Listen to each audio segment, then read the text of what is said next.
네, 안녕하세요. 이번 시간은 99회 전산세무일급 기출문제 풀이를 해보도록 하겠습니다. 자, 99회 전산세무일급 기출풀이를 하기 앞서서 잠깐 말씀을 드리면요. 제가 이번에도 다행히도 출제 예상 문제 저중률이 상당히 높았습니다. 그래서 제가 법인세 찍었던 문제들은 전부 다 나왔습니다. 그래서 혹시나 멤버십에 관심이 있으신 분들은요, 제가 이 영상 끝에 제가 실제로 출제 예상한 문제와 실제 문제가 어떻게 나왔는지 비교를 한번 해드릴 테니까 그거를 참고하셔서 멤버십 가입에 참고를 해주시면 좋겠습니다. 자, 문제풀이 해보도록 하겠습니다. 1번.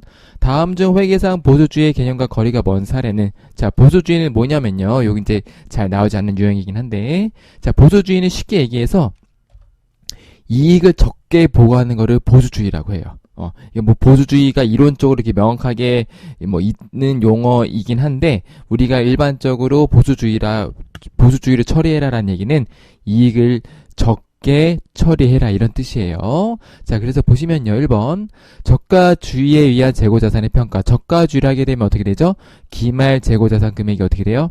기말 재고 금액이 줄겠죠. 그쵸? 그럼 어떻게 돼요? 기말 재고 금액 주면은 어떻게 돼요? 매출 원가가 늘어나죠. 매출 원가가 늘어난다는 얘기는 결론은 이익이 적어지는 거예요. 그래서 1번은 보수주의의 개념과 유사하다. 자, 2번. 정기 오류 수정 사항을 손익으로 인식하지 않고 이익잉여금에 반영한다는 얘기는, 자, 이익잉여금 자체도 반영하든 손익으로 반영하든 여하튼 결론적으로는 우리가 얘도 손익으로 인식을 해도 결국은 단기손익이 들어가긴 하거든요. 그래서 뭐 결론적으로는 자본으로 들어가는 거긴 한데, 일단은 손익으로 인식하지 않고 이익잉여금에 반영한다는 얘기는 정기오류 수정사항이 일단은 이게 수익인지 비용인지를 알 수가 없는 상황이죠. 그쵸? 그래서 뭐 일반적으로 이런 것들은 보수주의랑 약간 거리가 멀다고 볼 수는 있겠어요. 왜냐하면 결론적으로는 단기순이익이 됐든 뭐가 됐든 우리가 이익잉여금에 들어가기 때문에 2번은 이익을 적게 보고하는 것과 직접적으로 연관도 없고 이 지문으로 인해서는 우리가 파악하기가 좀 어렵다. 자, 3번. 물가 상승지 후입선출법이에요. 자, 후입선출법은 최근에 들어온 거죠. 그쵸? 최근에 들어온 거를 원가로 반영하는 건데, 물가 상승한다는 얘기는 뭐예요? 1번이랑 똑같은 거예요. 그쵸? 물가 상승 시 후입선출법에 따라 재고표자산 평가한다는 얘기는 결론적으로 기말 재고 금액이 낮아지는 거니까 매출원가가 늘어나서 이익을 적게 보고하게 됩니다. 4번. 발생 가능성이 높은 우발이익. 우발이익은 우리가 재무제표에 넣을 수는 없죠. 넣을 수는 없지만 이런 우발이익을 우리가 주석으로 보고해야 되겠죠. 그렇죠? 그래서 우리가 충당부채, 우발부채에 시험 문제 가끔 나왔었죠. 이게 좀 확장된 개념이에요. 그래서 우발이익을 주석으로 보고하는 거는 우리가 우발이익 자체는 재무제표에 들어가진 않고 이익을 적게 보고하는 거 제가 설명드렸던 보수주의의 일반적인 개념과 약간 맞진 않지만 이런 것도 일단은 좀 큰 의미에서 보수주의를 넣을 수는 있을 거예요. 그래서 제가 쉽게 설명하기 위해서 보수주의는 이익을 적게 보고하는 것이라고 말씀을 드렸지만 실질적으로는 보수주의 개념이 좀 더 깊게 들어가면은 뭐 여러 가지 사례가 있긴 한데 우리가 시험 목적으로는 그렇게까지 깊게 알 필요는 없고요. 이 보수주의 문제 자체가 자주 나오지 않기 때문에 그냥 답만 체크하고 넘어가셔도 제 생각에는 크게 무리는 없을 것 같습니다. 그래서 답은 2번으로 보시면 되겠습니다. 자, 2번. 다음 중 일반기업 회계인수상 유가증권에 대한 설명으로 틀린 것은, 그래서 유가증권이 나오면 우리가 기본적으로 생각나야 되는 게 유가증권 삼형제가 생각이 나야 됩니다. 그래서 유가증권은 쉽게 얘기하면 뭐라 그랬었죠? 주식 같은 거, 채권 같은 건데요. 자, 주식, 채권 같은 것들을 우리가 단기매매 증권, 매도하는 증권, 만기보유 증권으로 보유할 수 있고요. 이게 내가 특수관계인인 거, 그쵸? 나와 특수관계인이 있는 법인 거를 구매했을 때는 지분법 적용 투자 주식으로도 분류가 할 수 있어요. 정확히 얘기하면은 이제 유가증권의 큰 범위에는 포함이 되고 우리가 계정감으로 보게 되면은 얘는 투자자산으로 들어가긴 하는데 요거 때문에 제가 항상 유가증권 삼형제라고 말씀을 드려서 헷갈리셨던 분들도 있을 수 있어요. 근데 실제로는 유가증권은 우리가 주식 성격이기 때문에 내가 특수 관계자에 갖고 있는 것 중에서 지분법 적용 대상이 되는 것들은 지분법 적용 투자 주식으로 우리가 계정 과목을 처리하는데요. 자, 그래서 얘도 유가증권으로 분류할 수가 있습니다. 주식에 해당하는 거기 때문에 맞는 설명이 되겠습니다. 일단 2번 먼저 설명드렸고요. 자, 1번. 만기보유증권은 공정가치법으로 평가한다. 여기서 공정가치로 평가하는 거 뭐가 있죠? 단기 매매 증권이죠. 그쵸? 그래서 1번이 답이 되겠고요. 3번 매도가는 증권의 평가손익은 미실현 모의손익이므로 자본 항목으로 처리한다. 그래서 대표적인 기타 포괄손익 계정이라고 말씀을 드렸었고요. 단기 매매 증권은 단기 비용으로 처리하는데 어떤 비용으로 처리한다? 영업의 비용으로 처리한다까지 같이 정리를 해주시면 되겠습니다. 답은 1번이 되겠습니다. 자, 3번 기업회계조사 무형자산에 관한 설명으로 틀린 것은 오랜만에 나왔네요. 1번 프로젝트의 연구 단계에서 미래 경제적 효익을 창출할 무형자산이 존재한다는 것을 입증할 수 없기 때문에 연구 단계에서 발생한 지출은 뭐 어떻게 한다고요? 비용으로 인식하고요. 그 다음에 반대로 개발 단계는 어떻게 한다고요? 개발 단계는 일반적으로 자산으로 인식하는데 연구 단계와 개발 단계 분류가 어려울 때는 어떻게 한다? 연구 단계로 모아서 비용 처리한다. 이것만 일단 크게 알고 계시면은 무형자산 문제는 웬만한 건 다 풀린다고 말씀을 드렸던 것 같습니다. 자, 2번 보겠습니다. 새롭거나 개선된 재료, 장치, 제품, 공정, 시스템, 용역 등에 대한 여러 가지 대체하는 제한적인 평가. 그러니까 내가 새로운 어떤 제품을 만들려고 하는데 이게 1안이 있을 수가 있고 2안이 있을 수가 있고 3안이 있을 수가 있겠죠. 이렇게 여러 가지 대안을 탐색하는 것들은 당연히 연구 활동이 되겠죠. 당연한 거죠. 자, 그런데 이 중에서 이제 1번이 확정돼서 이거를 우리가 이제 어떻게 한다? 양산을 해야겠다. 요걸 이제 양산해서 우리가 양산 준비를 돌입해야 되겠다라고 했을 때는 이렇게 최종적으로 선정된 안의 설계에 제작 및 시험하는 활동, 여기는 제안 설계 평가 및 최종 선택하는 활동. 그래서 이 최종 선택이 되면은 얘를 가지고 제작 및 시험하는 활동은 개발 단계에 속하는 활동이 맞습니다. 그래서 2번, 3번 지문이 비슷해 보이지만 여기 뒤에 있는 문구들을 잘 보시고 판단을 하셔야 되겠죠. 4번 무형자산을 창출하기 위한 내부 프로젝트를 연구 단계와 개발 단계를 구분할 수 없다는 뭘로 한다고요? 개발 단계가 아니라 연구 단계로 해서 비용 처리한다. 이렇게 알아두시면 되겠습니다. 자, 4번 다음은 신속의 자본 내역이다. 신속이 보유하고 있는 자기 주식 100주를 주당 8만원에 처분하고 회계 처리하는 경우에 자기 주식 처분이 개정 과목의 금액은 얼마인가? 오랜만에 나온 보너스 문제가 되겠습니다. 그쵸? 그래서 자기 주식 처분이 나면 항상 보라 그랬죠? 감자차익 이런 것들 나올 때 항상 상대 계정이 있는지 없는지 확인하시면 됩니다. 그래서 봤더니 자, 자기 주식 처분소리 200만원 있네요. 그쵸? 그럼 얘를 상계하는 문제가 나오겠는데 얘가 전체 상계되는지 전체 상계되지 않는지는 모르겠는데 일단 보기를 보니까 전체 상계가 되겠네요. 그쵸? 얘가 상계되고 남은 잔액들이 얼마인지를 물어보는 문제가 되겠죠. 네. 자, 그래서 자, 분개부터 해보면요. 자기 주식을 얼마 팔았어요? 내가 5만원에 취득했는데 100주니까 500만원이죠. 500만원이 없어지면서 자기 주식은 뭐예요? 자본 조정이다. 자본의 차감 항목이기 때문에 얘를 줄여줄 때는 대변에 넣어야 되겠죠. 그쵸? 자, 그 다음에 내가 현금으로 800 받았으니까 그쵸? 100주를 주당 8만원에 초봤으니까 800만원 받았고요. 자, 그러면은 내가 500만원짜리를 800만원에 팔았으니까 자기 주식 처분이익이 300이 나와야 되는데 처분 손실이 200 있으니까 얘 먼저 상계시켜 주면은 나머지 자기 주식 처분이익이 100이 남게 되겠습니다. 5번 다음은 유민의 상품과 관련된 자문이다. 기반 결산 무게를 올바른 회계 처리는. 자, 그래서 요거는 제가 재경관리사 준비하시는 분들을 위해서 제가 재경관리사 종합반에 강의한 내용이 있습니다. 이게 제가 전산세무에 나올 줄은 솔직히 잘 몰랐어요. 왜냐면 이런 유형의 문제가 거의 안 나왔기 때문에. 자, 그래서 그 재경관리사랑 전산세무 1급 같이 준비하시는 분들은 복습한다는 차원에서 제가 어떻게 푸는지를 한번 보세요. 자, 제가 어떻게 설명드렸었냐면 요거를 외우셔야 된다 그랬어요. 자, 그래서 첫 번째는 어떻게 한다고요? 수량으로 비교해서 이 수량이 감모되는 거는 감보 손실이고요. 그 다음에 단가를 평가하는 거는 평가 손실인데 순서가 있다 그랬죠. 그쵸? 첫 번째로 무조건 수량을 먼저 하고 그 다음에 두 번째로 요걸 하고 세 번째로 이렇게 하라 그랬어요. 이 순서를 항상 지키셔야 됩니다. 그래서 감보 손실이 먼저 나오고 그 다음에 평가 손실이 나오게 되겠어요. 자, 그래서 요거를 그대로 넣으시면 돼요. 자, 장부 수량 1000개, 취득 단가 장부상 단가 1,900원, 장부 수량 재고 금액은 얼마예요? 190인데 자, 실제 수량 얼마예요? 900개인데 취득 단가 1,900원, 수량만 비교해야 되는 거니까 171만원이에요. 그쵸? 그러니까 내가 100개가 손실돼서 1,900원이니까 19만원만큼이 감보 손실이 된 거고요. 그 다음에 실제 수량 900개인데 순실현 가능 가치 얼마예요? 자, 잘 보셔야 돼요. 판매하는 금액이 2,000원인데 판매 비용이 200원이 있으니까 2,000원에서 200원 빼면은 1,800원 나오죠. 그래서 순실현 가능 가치는 1,800원을 넣으셔야 돼요. 자, 그래서 실제 수량 재고 금액은 162만원. 그래서 간보손실은 19만원. 얘네들의 차이 19만원. 평가손실은 얼마에? 얘네들의 차이인 9만원이 되겠습니다. 그래서 요거 19만원, 9만원이 들어가 있는 거를 선택하시면 되겠는데요. 자, 그래서 얘를 선택하시게 되면, 자, 보시면은 재고자산의 감모는 전액 비정상적으로 발생해왔다고 가정하기 때문에, 자, 이 단서에 위해서 재고자산의 감모는 어떻게 한다고요? 얘는 영업의 비용인 재고자산 감모 손실을 처리하시면 되겠고요. 자, 그 다음에 평가금액. 이 평가손실은 말이 없기 때문에 어떻게 한다? 얘는 원가에 반영된다라고 볼 수밖에 없습니다. 이 문제상 좀 어려운 문제가 되겠습니다. 자, 그래서 19만원, 9만원을 찾으셔서 답을 체크하시면 되는데요. 답은 1번이 되겠습니다. 자, 요거는 재경관리사 준비하시는 분들은 자주 나오기 때문에 종합반 하시는 분들은 요 문제는 틀리시면 안 되겠고요.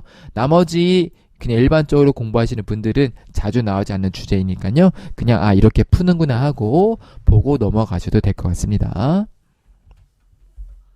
자, 6번 원가의 회계 처리와 흐름에 대한 설명을 옳은 것으로 씌워 되겠습니다. 자, 원가 계산의 절차는 원가 요소별 계산, 생산 부분별 계산, 제품별 계산의 순서로 이어진다. 그러니까 덩어리가 작은 것부터 덩어리가 큰 대로 이루어지게 되겠습니다. 자, 맞는 설명이고요. 자, 옳은 거니까 일단 답은 1번이 되겠네요. 2번. 다품종 소량 생산 시스템은 종합 원가 계산이 아니라 뭐다? 개별 원가 계산. 전기 미지급된 노무비를 단기에 지급하면 단기 노무비를 계산한다가 아니라 단기 노무비와 상관이 없죠. 그렇죠? 얘는 돈만 나중에 지급하는 거예요. 실제 발생한 거는 전기에 발생한 건데 돈만 단기에 주는 거기 때문에 단기 노무비와는 관련이 없다. 자, 제조간접비가 제조 부분과 관리 부분에 동시에 발생할 경우에는 어떻게 해요? 많은 비중을 차지하는 부분을 하는 게 아니라 어떻게 해요? 어떠한 기준이 있어야 되겠죠? 그래서 내가 사전에 정해놓은 그 배부 기준을 가지고 배부 기준대로 이 금액을 나눠야겠죠. 그렇죠? 그래서 자, 라번도 틀린 설명이 되겠습니다. 답은 1번이 되겠고요. 7번 종합원가 계산의 선입선출법 및 평균법에 대한 설명을 틀린 것은 자, 그래서 선입선출법 및 평균법 나오면 제가 그 공식으로 만들어 드렸던 것들을 그냥 적어 주시면 돼요. 그냥 기계적으로 적으세요. 적으면은 풀 수 있어요. 자, 일단 말 문제를 먼저 풀어볼게요. 자, 기초제공품의 원가는 선입선출법 적용 시에 완성법 환산의 단위다 원가 계산에 영향을 미치지 않는다. 좀 어려운 내용이 되겠습니다. 선입선출법이랑 평균법을 실제로 어떻게 계산하는지 알아야지 풀 수 있는 문제인데요. 1번 일단 넘어가 볼게요. 자, 2번. 기초제공품의 완성도는 평균법에서는 고려 대상이 아니다. 그쵸? 평균법에서는 뭐만 고려 대상이에요? 자, 기초 있고, 단기 투입 있고, 단기 완성량이 있고, 기말 재고 있으면은 이것만 가지고 하는 거죠. 그래서 기초제공품의 완성도는 고려 대상이 당연히 아니게 되겠습니다. 자, 3번. 기말 제공품의 완성도는 선입선출법에서만 고려 대상이 아니라 평균법이랑 선입선출법 모두 고려 대상이 되겠고요. 선입선출법과 평균법의 수량 차이는 그쵸? 기초제공품, 완성품 환산량의 차이이다. 그래서 자, 답은 3번이 되겠는데요. 자, 이거를 제가 항상 쓰라고 했죠?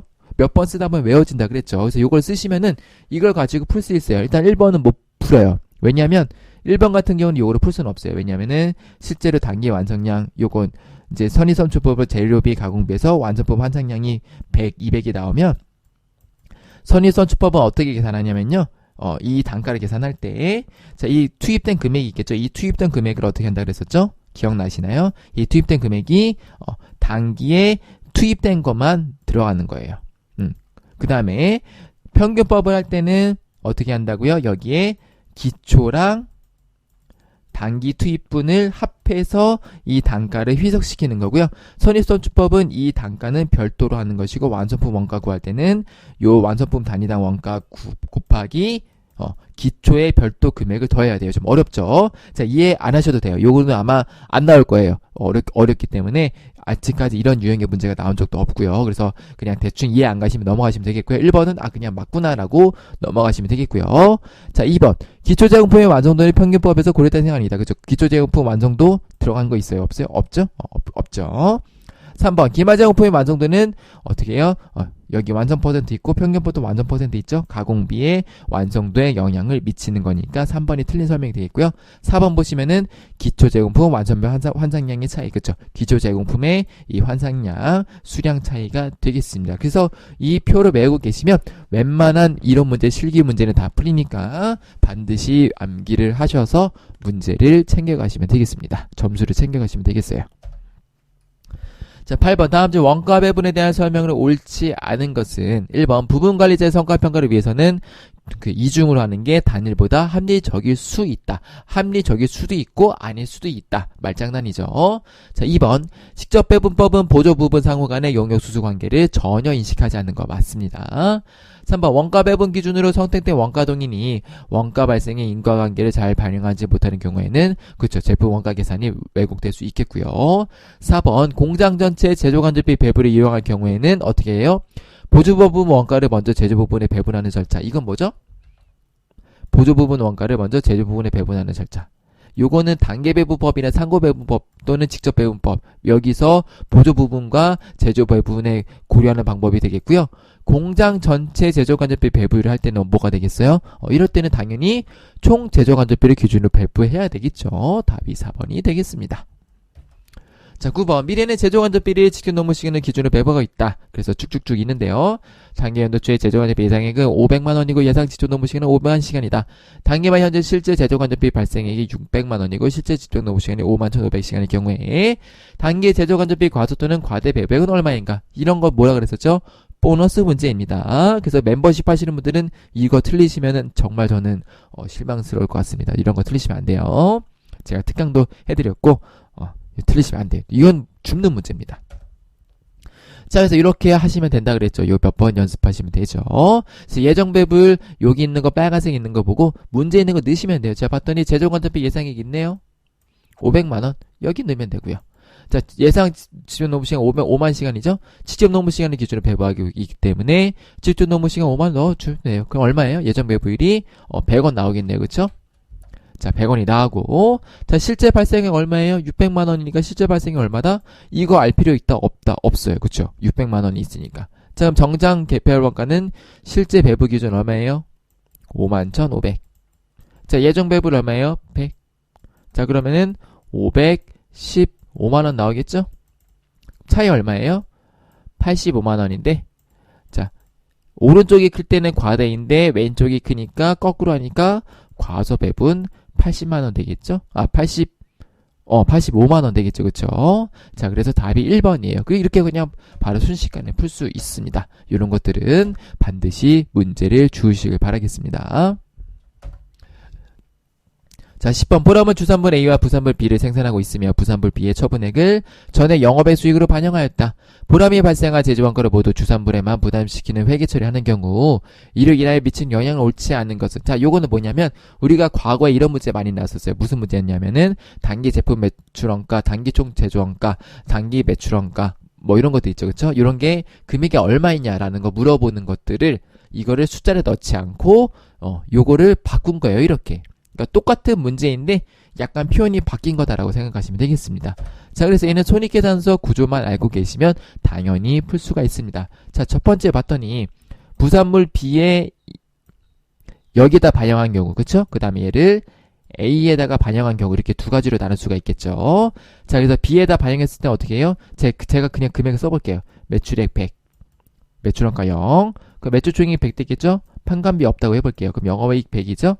자, 근데 영업액 수익 0이고요. 영업의 비용, 이 비용을 제가 50이라고 가정을 해볼게요. 자, 그럼 50이라고 해놓으면 법인세 차감주 수익이 50이고 법인세 비용 0이라고 해볼게요. 그럼 당기 수익 50 되겠죠? 자, 그런데 이 영업의 비용으로 처리했던 것들을 얘를 어떻게 한다고요? 매출 원가로 처리했대요. 자, 그럼 100이고 매출 원가가 50이겠죠? 이거 50이니까. 자, 얼마예요? 매출 총이 50. 자, 판관비 0이라고 하면은 영업이익 50. 영업의 수입 0이겠고 영업비용 0이겠고 법인세 차감주 수입이 50이고 법인세 비용 0이니까 당기 수익이 50. 그럼 바뀌는 게 뭐가 바뀌어요? 자, 매출 총이익 바뀌고 매출원가 바뀌고 매출 총이익 바뀌고 영업이익 바뀌고 영업의 비용 바뀌고 그 다음에 바뀌는 게 없네요. 그쵸? 자, 보겠습니다. 1번. 매출원가가 과대계산. 그쵸? A로 했을 때는 매출원가가 여기는 0이었는데 50되니까 과대계산 되는 거고요. 자, 매출총이익은 당연히 여기는 100이었는데 50으로 됐으니까 과소계산 됐네요. 그래서 영업이익도 100이었는데 50 됐으니까 과소계산 된 거고, 당기순이익은 어떻게 해요? 똑같네요. 그러니까 당기순이익에는 영향이 없겠죠. 그래서 답이 4번이 되겠습니다. 11번 법인세법상 재고자산의 평가에 대한 설명으로 옳지 않은 것은, 자, 재고자산의 평가 방법을 변경하고자 하는 법인은요, 변경할 평가 방법을 적용하고자 하는 사업연도의 종료일 이전 3개월이 되는 날까지 신고해야 됩니다. 그래서 우리가 실무적으로는 그 전 9월 30일까지 신고하시면 되겠고요. 자, 2번 신설하는 영리법인은 설립일이 속하는 사업연도의 말일까지 재고자산의 평가 방법 신고서를 납세지 관할세무서장에 제출해야 한다라고 되어 있는데요. 사업연도의 말일까지가 아니고 어떻게 되냐면은 법인세 과세표준 신고 기한까지 신고하시면 돼요. 그래서 보통 신설 법인은요, 우리가 법인세 신고할 때 재고자산 평가 방법을 같이 신고합니다. 일반적으로 그렇습니다. 자, 3번 재고자산의 평가 방법을 이미 변경한 경우, 이미 변경했을 때는 어떻게 한다고요? 그죠?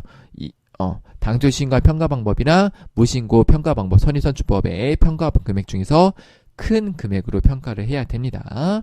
자, 4번. 법인이 재고자산을 평가함에 있어서 영업장별 또는 재고자산의 종류별로라고 되어 있는데요. 영업장별이랑 재고자산의 종류별로 또는이 아니고요. 영업장별로 재고자산 종류별로 각각 할 수 있어요. 그래서 얘는 또는이 없어져야 됩니다. 그래서 답이 얘는 두 개가 되겠습니다. 2번이랑 4번으로 체크하시면 되겠습니다. 12번. 다음 중 법인세법상 결손금 공제 제도에 관한 설명으로 틀린 것은 1번. 내국법인의 각 사업연도의 소득에 대한 법인세 과세 표준은요, 각 사업연도의 소득의 범위 안에서 2월 결손금, 비과세 소득 및 소득 공제액을 순차적으로 공제. 그래서 이게 중요해요. 자, 우리가 각 사업연도 소득금액 계산할 때, 과세표준 계산할 때, 각 사업연도 소득금액에서 여기서 어떻게 하는 거냐면, 자, 2월 결손금, 그 다음에 비과세 소득, 그 다음에 소득 공제액이 있습니다. 그래서 이 순서대로 해야 돼요. 무조건. 이 2월 결손금, 비과세 소득, 소득 공제액 순서대로 해야 돼요. 이 순서대로. 그래서 이 순차적으로 공제하여 계산한다가 이런 뜻입니다. 심화번에서 한번 다루던 내용이죠. 그래서 1번은 맞는 설명이 되겠고요. 자, 요건 좀 어려울 수 있습니다. 지문이. 2번. 예외적으로 중소기업의 경우 결손금 소급 공제를 허용합니다. 그래서 전년도에 우리가 결손금 소급 공제가 나오게 되면, 그러니까 전년도에 돈을, 죄송합니다. 요거는 다시 해볼게요. 정기, 단기가 있는데, 자, 정기에 내가 이익이 났어요. 근데 단기에 손실이 났어요. 그러면은 정기에 있는 이 금액을 소급 공제할 수 있는데, 이것도 소급 공제할 수 있는 식이 있습니다. 식이 있는데 우리는 그 식까지 뭐 시험 문제 나오는 게 아니고 그냥 이런 게 있구나 정도만 알고 계시면 될 것 같습니다. 자, 3번. 과세표준 계산 시 공제되지 아니한 비과세 소득 및 소득 공제. 그래서 이 과세표준 계산할 때 2월 결손금, 비과세 소득, 소득 공제액을 순차적으로 공제하는데, 자, 2월 결손금은 2월이 되죠. 어떻게 2월 돼요? 15년 이내 범위에서 2월이 되는 것이고요. 비과세 소득이랑 소득 공제액은 2월이 된다, 안 된다? 안 됩니다. 그래서 요거 구분하셔야 돼요. 그래서 얘는 2월이 안 된다. 답이 3번이 되겠고요. 4번은 자주 나오는 지문이죠. 그래서 옛날에는 80%였는데 60%로 개정됐기 때문에 과거 우리가 기출문제 푸시다 보면은 이게 80으로 돼 있는 게 답으로 나온 게 많이 있습니다. 그거 체크하시면 되겠습니다. 13번 소득세법상 간편정보 대상자에게 적용되지 않는 가산세는 어떤 것인가? 요런 문제들이 나오시면요, 그냥 기출문제를 한번 푸시고 넘기세요. 무시하세요. 왜냐면 이건 정말 그냥 난이도 조절하려고 낸 문제예요. 이거 못 맞춥니다. 이거 외워서 맞출 수 있는 사람은 거의 없을 거예요. 그냥 이 간편정보 대상자니까 이렇겠지라고 해서 우리가 때려서 맞출 수는 있겠지만, 이거를 암기하고 풀기는 좀 어렵습니다. 저 같은 경우도 이런 것들까지는 암기하지 못해요. 이런 거 나오면 저도 틀릴 수밖에 없겠죠. 그냥 다만 이제 뭐 그래도 좀 강의를 좀 했으니까 좀 배경 지식이 있으니까 대충 이건 안 될 것 같아라고 때릴 수는 있겠지만, 이렇게 갑자기 우리가 공부하지 않았던 내용이 이렇게 튀어나오면은 이런 것들은 그냥 찍고 넘어가세요. 고민하지 마시고, 2점밖에 안 되니까요. 그냥 이런 것들은 버리고 가시면 되겠습니다. 그래서 답은 2번이에요. 요거는 그냥 답만 체크하고 넘어가세요. 어쩔 수가 없어요. 네. 이거는 진짜 제가 어떻게 설명을 해드릴 수가 없습니다. 한번 어거지로 한번 설명해보자면, 자, 간편정보 대상자도 장부를 일단 써야 되겠죠. 그렇죠? 그러니까 장부를 쓰려면 어떻게 해야 되겠어요? 법정 증명서류 있어야겠죠. 그쵸? 그래서 증빙불배 가산세가 나오겠고요. 장부의 기록 보관해야 되겠죠? 간평장부라도 장부는 해야 되니까요. 그리고 원천징수는 당연히 해야 되는 거죠. 그쵸? 원천징수 의무자는 누구예요? 돈을 지급하는 사람이 원천징수 의무가 있기 때문에 당연히 이런 것들도 의무를 지고 있기 때문에 만약에 어거지로 내가 찍으신다고 하면은 이러한 배경 지식이 있으면은 2번이 아니겠구나라고 추측을 해서 찍을 수가 있겠습니다. 자, 14번 다음 중 소득세법상 종합소득 공제에 대한 설명으로 틀린 것은 자, 그래서 우리가 원천징수 했던 것들이 이런 문제로 나왔습니다. 1번 기본공제 대상자가 아닌 자는 추가공제 대상자가 될 수 없다. 그래서 기본공제 대상자, 추가공제 대상자 기억나시나요? 제가 소득세 강의할 때 있었는데 기본공제 대상자는요. 제가 그냥 대충 해볼게요. 자세한 설명은 하지 않고요. 기본공제 대상자는 제가 PPT에서 그 강의에서 이 위에서 설명드렸어요. 그쵸? 그래서 뭐 직계 존속 비속 그래서 B가 그쵸? B가 위에서 아래에 들어서 비속은 어떻게 외우고 그쵸? 그다음에 여기 있는 사람들이 경장 부환 그쵸? 경로자, 장애인, 그다음에 부녀자, 한부모 그쵸? 기억나시나요? 경장부안에서 추가공제 대상 요거 했던 거 이 밑에 내용이 있었어요. 그쵸? 그래서 요거 기억나시는 분들은 다시 한번 찾으셔서 복습하시면 되겠습니다. 제가 요 정도까지만 설명드릴게요. 자, 2번 총 금액이 500만원 이하인 근로소득만 있는 사람. 그리고 중요한 게 뭐다? 총 금액이 500만원 이하여야 되고요. 근로소득만 있어야 돼요. 이런 사람들은 기본공제 대상자에 해당하고요. 3번 자 이렇게 섞여 있을 때는요. 근로소득금액이랑 사업소득금액이 섞여 있을 때는 종합소득으로 들어가겠죠. 그렇죠? 그래서 소득금액이 합계액이 100만원 이하이므로 기본공제가 안됩니다. 자 4번도 양도소득금액이 있기 때문에 기본공제 대상자에 해당하지 아니하게 되겠습니다. 답은 3번이 되겠네요. 자 15번 다음 중 부가가치세법상 면세제한 또는 용역에 해당하지 않는 것은 면세네요. 그쵸? 자 요것도 심화반에서 다뤘던 내용이 감사하게도 나왔습니다. 이렇게 제가 심화반에서 가르쳤던 내용들이 나오면 전 되게 기쁘더라고요. 그래도 공부하신 만큼 점수를 얻어갈 수 있으니까요. 이거 뭐라 그랬죠? 자 면세 제외 뭐라 그랬었죠? 자동차 운전학원이랑 무도학원은 우리가 면세 대상이라고 할지라도 어떻게 한다고요? 교육 용역은 원래 보통 면세인데 예외적으로 자동차 운전학원이랑 무도학원은 과세다라고 외웠었죠. 그쵸? 그래서 답이 1번이고요. 4번도 제가 주의하라고 말씀드렸었습니다. 그쵸? 국민주택 규모를 초과하는 주택에 대한 임대는 무조건 면세다. 요거 체크하시면 되겠습니다. 그래서 임대일 때랑 우리가 또 매각할 때 그것도 비교표를 만들었던 기억이 납니다. 그래서 4번 주의하시면 되겠고요. 네, 이제 잠깐 쉬었다가 실기로 넘어가 보도록 하겠습니다. 네, 실기입니다. 1번. 자, 토지에 대한 정기분 재산세 납부액 중 87만원에 대해서 과언합을 원인으로 용산구청으로부터 환급 통보를 받았으며 환급금은 한 달 뒤에 입금될 예정이다. 거래처명 입력하고 당기에 영업의 수익으로 처리할 것. 자, 1번도 난이도가 좀 있는 문제입니다. 자, 요번 99회의 그 전표 입력은 전부 다 난이도가 좀 있습니다. 볼게요. 자, 정기분 재산세 납부액이기 때문에 어떻게 되는 거예요? 정기의 재산세 납부액. 재산세 납부액은 뭘로 처리하죠?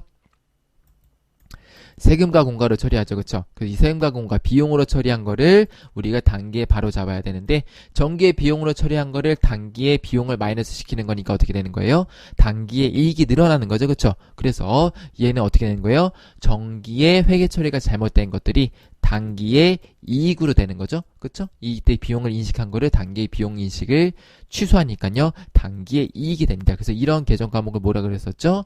정기 오류 수정 이익이 되겠죠. 그래서 대변에 정기 오류 수정 이익 하시면 되겠고요. 내가 환급금을 받아야 되는데 한 달 뒤에 받을 예정이기 때문에 미수금 거래처 넣으라고 하니까 용산구청으로 넣어주시면 되겠습니다.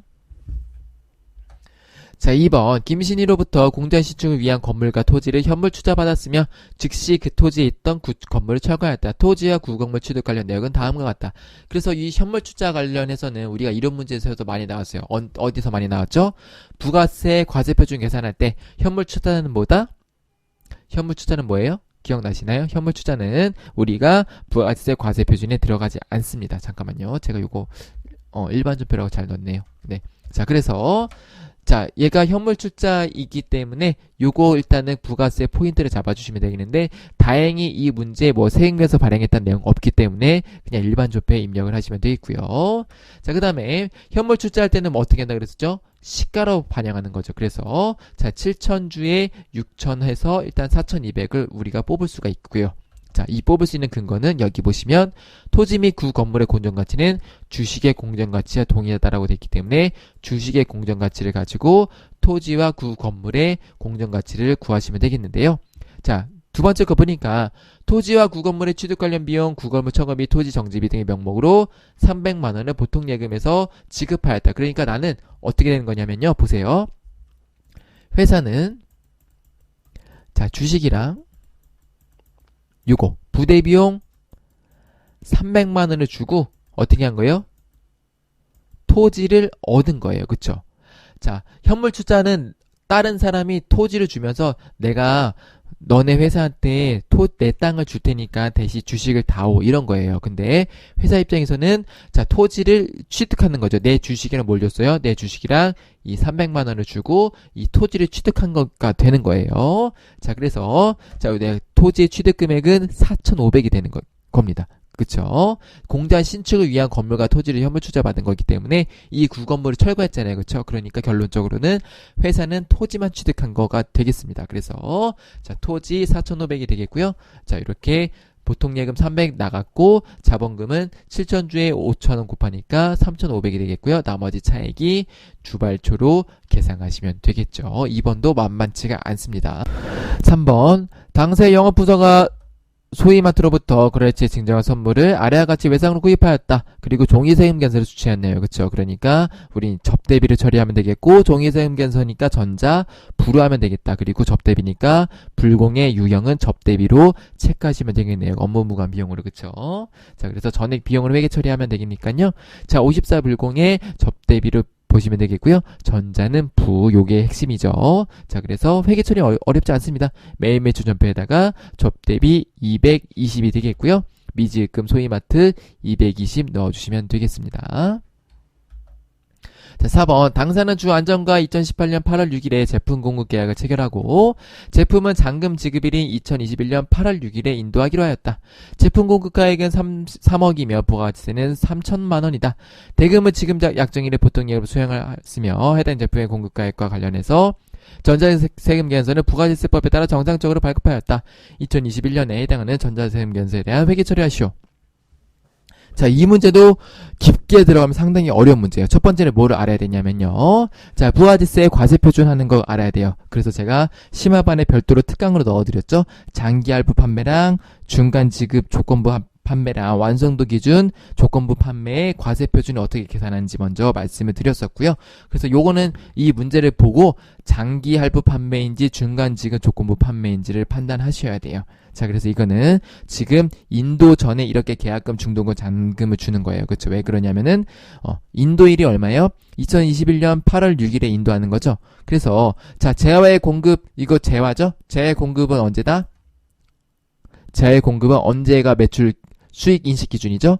인도 기준이에요. 그쵸? 인도 기준이고, 부가세도 마찬가지로 인도 기준인데, 장기하부 판매는 어떻게 한다 그랬었죠? 부가지세 과세표준을 인식하는 거, 대가의 각 부분을 지급받기로 한 때. 그래서 대가의 각 부분을 지급받기로 한 때가 잔금이 2021년 8월 6일이니까, 부가지세 과표는 요거를 가지고 계산을 하셔야 돼요. 그래서, 잔금에 대해서만 세액면서 발행을 하는 것이고요. 공급가액은 1억 1000이고 부가세가 1100이 되겠습니다. 장기할부 판매에 대가를 지급하기로 한 때 과세표준의 시기를 먼저 알아야 되고요. 두 번째는 뭘 알아야 되냐?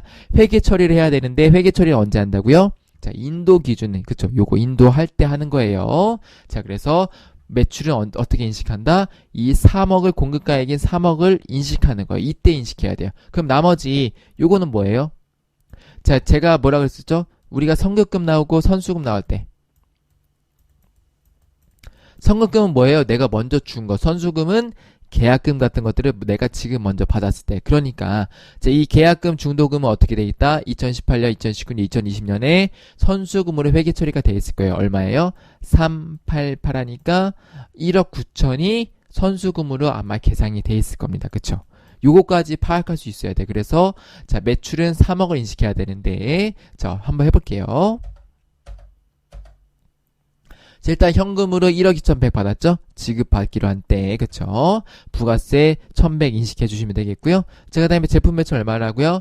3억. 자, 그러면 이 나머지 차액, 요 나머지 차액은 어떻게 된다고요? 내가 과거에 선수금으로 먼저 받은 금액이 되겠습니다. 얼마라고요? 요만큼. 388. 부가세는 당연히 내가 부가세 예상으로 회계 처리했었겠죠. 그쵸? 그래서 이 선수금을 이렇게 넣어야 되는 거. 이게 핵심이에요. 그래서 이 문제는 첫 번째로는 부가가치세 장기할부 판매에 우리가 과표 인식하는 기준, 세무에서 발행하는 그 기준을 알아야 되고, 두 번째로는 회계 처리를 어떻게 해야 되는 것까지 알아두셔야 돼요. 그리고 이게 진짜 어렵게 나오면 장기할부 판매이기 때문에 어떻게 돼요? 그쵸. 현재 가치 평가하는 것도 나올 수가 있겠는데요. 아마 전산세무 수준에서는 그 정도까지 나오지 않을 것 같고, 이 정도 문제가 상당히 어려운 문제 축에 속할 거예요. 그래서 이 문제가 아마 가장 새로 나오는 유형이면서 가장 어려운 문제가 되겠습니다. 그리고 제가 98회 때 제가 그 멤버십 분들만 들으시면요, 제가 요런 거 비슷한 그 부가세 과세 표준 계산하는 이런 문제를 한번 만들어 드린 적이 있을 거예요. 아마 제가 나오지 않을 것 같아서 제가 99회 할 때 그 문제를 그 카톡방이랑 저희 스터디 그 열품타 어플에만 올려드렸고, 제가 별도로 PDF를 떠서 드리진 않은 것 같은데, 요거 제가 다시 챙겨서 관련 문제도 PDF 떠서 보내드리도록 하겠습니다. 요렇게 나왔던 얘기는 이런 것들이 응용돼서 분명히 이런 문제로, 계산 문제로 나올 가능성도 있으니까요. 요거는 조금 내용이 어려우시더라도 그 제가 올려드린 그 특강 자료 특강 그 강의 한번 들으시고 요런 비슷한 문제 몇 번 푸셔서 반드시 숙지하시길 바라겠습니다. 자, 그 다음에 부가가치세가 되겠습니다. 2번. 자, 다음과 같은 부동산 임대차 계약서를 작성하고 이와 관련된 전자세무서를 모두 발급하였다. 이를 바탕으로 제1기 확정신고 기간에 부동산 임대 공급가의 명세서 및 부가가치세 신고서를 작성하시러 되겠습니다. 자, 당사는 차입금 과다법인이 아니면 간주임대료에 대한 정기예금 이자를 1.2%를 하다. 그래서 정기예금 이자율은 1.2%로 적용하시면 되겠고요. 자, 차입금 과다법인이라고 적혀있는데 이거는 부가세랑은 크게 관련은 없어요. 왜냐하면 차입금 과다법인은 언제 들어가죠? 기억나시나요? 요거 제가 예전에 이런 문제라도 한번 나왔을 거예요. 이런 문제를 한번 나왔고, 아마 그리고 실기 문제에서도 아마 있었던 것 같은데, 그쵸? 그 차입금 과다법인 요거 법인세 간주임대료 할 때는 부동산 임대업을 주업을 해야 되고요. 차입금 과다법인으로 해야 된다. 그 차입금 과다법인의 기준은 얼마 이상이라고, 그 비율이 얼마 이상이라고 말씀드렸었는데, 아직까지는 전산세무 1급에서 차입금 과다법인 정도의 용어로만 나오기 때문에 일단은 이 정도 수준만 알고 계시면 된다라고도 설명드렸던 기억이 납니다. 아마 공부를 계속 하셨던 분들은 이게 저는 이제 녹화를 뭐 이제 거의 몇 개월 단위로 해서 제가 언제 했는지는 기억이 안 나지만, 이걸 연속해서 뭐 하루 이틀 3일에 몰아서 공부하시는 분들은 제 말이 무슨 말인지를 이해하실 수 있을 거예요. 그래서 이것도 법인세 문제 푸실 때 체크를 해주시면 되겠습니다. 자, 부가세랑은 상관없어요. 자, 그래서 자, 이렇게 부동산 임대차 계약서를 작성했을 때 우리가 과표에 들어가는 게 크게 여러 가지가 있습니다. 그래서 제가 심화반에서도 강의했었지만, 첫 번째는 임대료, 두 번째는 간주임대료, 그 다음에 세 번째는 뭐예요? 우리가 관리비가 있어요. 관리비가 있는데 실비 변상적인 거는 관리비에 포함이 되지 않는다. 근데 지금 여기 부동산 임대차 계약서 보니까 관리비에 대한 내용은 다행히 없습니다. 그래서 그거는 무시하셔도 될 것 같고요. 네 번째로 보험 차익이 있는데, 보험 차익은 재경관리사나 전세세무 1급에서 나올 일이 아마 없을 겁니다. 엄청나게 진짜 어렵게 나올 때만 나오는 거기 때문에 보험 차익은 무시하셔도 되고, 세 가지만 기억하시면 돼요. 첫 번째로 임대료, 두 번째로 간주임대료, 세 번째로 관리비. 그렇게 기억하시면 되겠습니다. 자, 그래서 여기는 지금 임대료랑 간주임대료만 있으니까 제가 임대료랑 간주임대료만 정리를 했고요. 자, 임대료는 세무계약서 발행을 해야 됩니다. 그래서 여기에 지금 보시면은 부가세 별도라고 돼 있죠. 그리고 매월 30일에 지불하기로 돼 있기 때문에 받기로 한 때가 돼 있기 때문에 매월 말에 세무계약서가 발급된다는 것을 우리가 확인할 수가 있겠고요. 간주임대료는 세무계약서 발행을 하지 않고 건별 기타로 부가세 신고세 입력하시면 되겠죠. 건별, 그쵸? 메인 매출 전표 입력할 때는 건별이 되겠고요. 자, 그래서 임대료는 자 임대 기간이 월 1일부터 2023년 4월 30일이니까 이 개념이고요. 여기서도 숨은 뜻이 있어요. 뭐가 있죠? 자, 심화반으로 들어가게 되면 2021년 자 1년 이상이죠. 1년 이상일 때는 어떻게 한다고요? 이렇게 한 번에 내가 돈을 받아도 이렇게 월할로 인식을 해야 된다. 이런 내용들이 있었습니다. 어려우면 그냥 넘어가세요. 넘어가셔도 상관없습니다. 이건 이제 재경관리사 준비하시는 분들한테도 괜찮은 문제여서 제가 같이 말씀을 드리는 거니까 전산세무 1급만 준비하시는 분들은 제가 추가적으로 설명하는 거 이해 안 가시면 그냥 넘어가세요. 넘어가셔도 돼요. 자, 그 다음에 그래서 400을 구할 수가 있겠고요. 두 번째 간주임대료 재경관리사 문제에 간주임대료 계산한 거 나오죠. 그래서 제 계산 한번 해볼게요.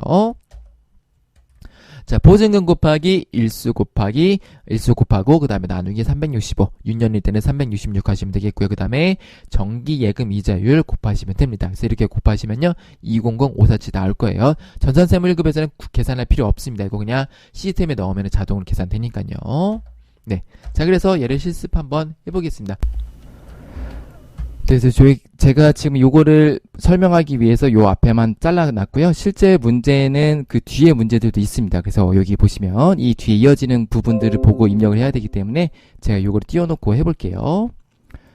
자, 그래서 부가가치니까요. 부가세 들어가셔가지고요. 부동산 임대공급가의 명세서죠, 그렇죠? 그래서 여기 보시면은 거래처가 어디냐면요, 서울물산이에요, 그렇죠? 그래서 거래처를 1기 확정이니까 서울물산을 넣어주시면 되겠고요. 자, 몇 층이냐면 1층이고 호수는 없네요. 그쵸? 그러니까 1층이고 호수는 없으니까 두시면 되겠고요. 사업자 등록번호가 들어가 있고요. 면적이 보시니까 자, 면적이 100이라고 되어 있죠? 면적 100. 자, 그 다음에 뭐 용도 상업용이니까 상업용 이렇게 적어주시면 되겠고요. 자, 계약 갱신일이 있는데 자, 첫 번째 라인에 계약 갱신이 입력하지 않는다고 되어 있기 때문에 요거는 그냥 두시면 되겠고요. 자, 임대기간은 언제냐면요 2021년 5월 1일부터 그 다음에 2023년 4월 30일 하시면 되겠고요. 자, 보증금이 1억. 자, 월세가 얼마냐면은 아까 400이었죠? 자, 그리고 간주임대료는 이렇게 자동으로 계산이 돼서 들어갑니다. 적용이자를 넣어서 제가 아까 넣었던 그 산식의 기준은 60일에 들어간 거 보이시죠? 그래서 이렇게 하시면 되겠고요. 자, 그러면 우리가 이제 어떻게 입력해야 되느냐? 자, 부가세 신고서를 여기서 바로 이어서 띄워서 해볼게요.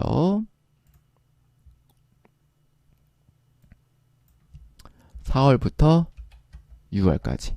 자, 그래서 보시면 이 월세는 세액면에서 발행되는 거죠. 간주임대료는 건별이고 그래서 세액면에서 발급분의 400만원을 여기다 입력하시면 되겠고요.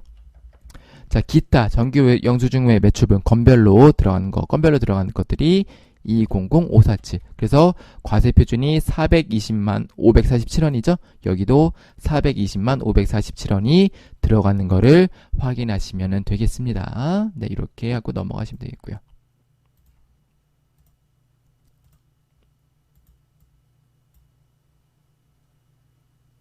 저장하고 나오시면 되겠습니다.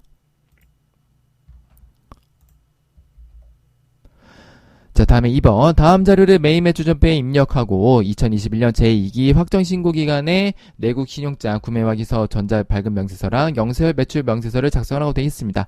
그래서 메인 매출 전표에 입력하는데 분계를 생략하는 거니까 메인 매출 전표에 어떻게 입력하는지만 보여드리겠습니다. 자, 봤더니 2021년 10월 10일 날 봤더니 자, 신흥무역의 제품을 별도 공급하고 구매확인서를 발급받았는데 발급일이 2021년 10월 15일이니까 영세월이 맞다. 그래서 영세월 전자세금계서를 작성하여 발급 작성했고요. 자, 11월 13일도 보니까 내국 신용장이 2021년 11월 10일 날 발급됐으니까 얘도 마찬가지로 영세월 전자세금계서 대상이니까 연세월 전자세금계서를 작성해서 발급을 했겠죠. 자, 그래서 10월 10일 날